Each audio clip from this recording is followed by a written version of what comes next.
மலர்களிலே 2 விதம் உண்டு. வாசம் தரும் மலர், வாசமற்ற மலர். இந்த 2 மலருமே ஒரு விற்பனை பொருளாக வந்தால் வாசமுள்ள மலரை விட வாசனை இல்லாத மலர் மீதுதான் மோகம் அதிகம் இருக்கும். ஏன்?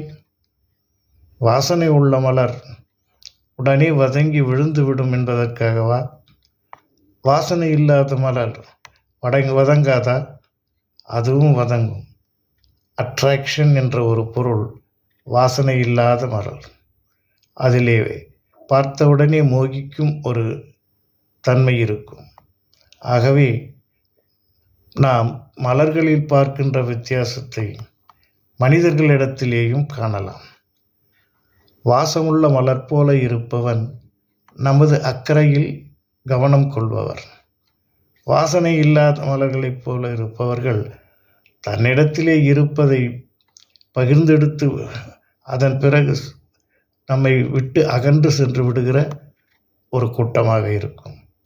ஆகவே நாம் தேர்ந்தெடுக்க வேண்டியது வாசமற்ற மலர் போல இருக்கும் மனிதர்களை அகற்றிவிட்டு பாசமுள்ளவர்களாக இருக்கின்ற மானிடர்களை நாம் தேர்ந்தெடுத்து வாழ பழகிக்கொள்வோமா?